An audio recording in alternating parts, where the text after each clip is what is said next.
కర్నూలు జిల్లా అస్పరి మండలం కైరుపల్ గ్రామంలో శ్రీ వీరభద్రస్వామి కాళికాదేవి ప్రేమకు చిహ్నంగా పిడకల సమరం వేడుక ఘనంగా జరిగింది. గ్రామంలో ప్రజలు రెండు వర్గాలుగా ఏర్పడి ఒకరిపై మరొకరు పిడకలతో కొట్టుకోవడం వింత ఆచారం కొనసాగుతోంది. దాదాపు చుట్టుపక్కల 9 గ్రామాల ప్రజలు ఈ వేడుకలో పాల్గొనడంతో పాటు కారుమంచి గ్రామానికి చెందిన రాజవంశీకులు నరసింహారెడ్డి గుర్రంపై వచ్చి వీరభద్రస్వామి కాళికాదేవి అమ్మవారిని దర్శించిన అనంతరం పిడకల సమరం ప్రారంభమైంది. యాదవులు, హరిజనులు, కంసల పలు ఇతర కులాల కాళికాదేవి వైపు, లింగాయతులు, కురువ తదితర కులాల వీరభద్రస్వామి వైపు నిలబడి నుగ్గులు ఒకరిపై ఒకరు కొట్టుకున్నారు. ఈ ఉత్సవం తిలకించేందుకు వేల సంఖ్యలో పాల్గొన్నారు. పూర్వకాలం నుంచి ఈ సంప్రదాయాన్ని కొనసాగిస్తున్నారని, మేము కూడా ఈ ఆచారాన్ని పాటిస్తున్నామని గ్రామ యువకులు తెలిపారు.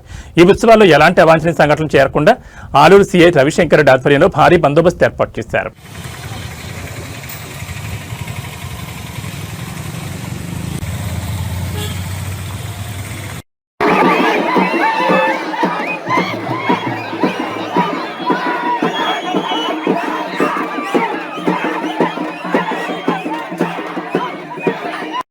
అనగా తెలుగు సంవత్సరాది సందర్భంగా యథాప్రకారము ఈ కైరుపల్ అనే గ్రామంలో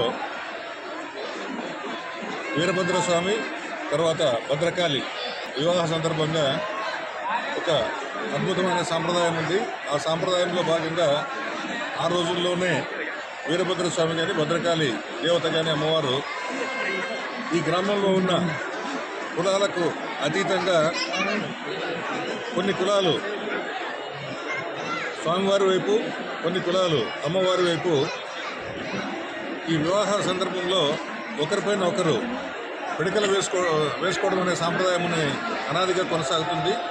ఆ సాంప్రదాయంలో భాగంగా ఈ సంవత్సరం కూడా యథాప్రకారము గ్రామంలో ఉన్న రెండు వైపు గ్రూపులు, అంటే రెండు గ్రూపులుగా, అంటే కులాలతో సంబంధం లేకుండా ఇటువైపు కొన్ని కులాలు, అటువైపు కొన్ని కులాలు ఒకరికొకరు పిడకలతో వేసుకోవడం జరిగింది. ఇది యాక్చువల్గా హాస్యాస్పదంగా ఒకరిపైన ఒకరు పెళ్లి సందర్భంగా రంగులు జరుపుకునే విధంగా పిడకలతో వేసుకోవడం అనేది జరిగింది. అప్పటి నుంచి కూడా ఇది సాంప్రదాయంగా వస్తుంది.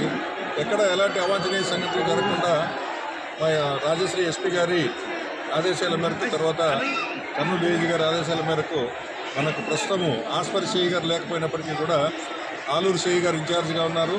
ఆయనతో పాటు పత్తికొండ సిఐ గారు, ఫ్యాక్షన్ జోన్ సిఐ గారు, ఇంకా అంతేకాకుండా సిసిఎస్ సిఐ శ్రీనివాస్ నాయక్ గారు, అందరూ వీళ్ళ ఆధ్వర్యంలో కొంతమంది స్పెషల్ పార్టీ కానిస్టేబుల్స్, తర్వాత ఆదోని సబ్ డివిజన్ నుంచి వచ్చిన 10 మంది కానిస్టేబుల్ అందరూ కలిసి ఎలాంటి అవాంఛనీయ సంఘటనలు జరగకుండా ఇక్కడ బందోబస్తు అనేది జరగడం జరిగింది. ఇప్పుడే పిడకల వేట కూడా, అంటే ఈ నుగ్గులాట ఏదైతే ఉందో, నుగ్గులాట అని స్థానిక సాంప్రదాయంలో అనుకుంటారు, ఈ నుగ్గులాట కూడా ఇప్పుడే కంప్లీట్ అయిపోయి భక్తులందరూ కూడా యథాప్రకారము దైవ దర్శనానికి పోవడం, తర్వాత ఎవరిళ్ళకి వాళ్ళు పోవడం అనేది జరుగుతుంది.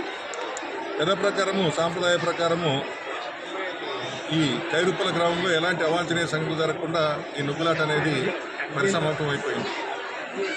ఎంతమంది ఇప్పుడు దాకా మా దగ్గరికి ఒక్కరు కూడా గాయం అయినట్లుగా కానీ, లేకపోతే గాయాలు తగినట్లుగా కానీ మీరు కూడా చూస్తున్నారు.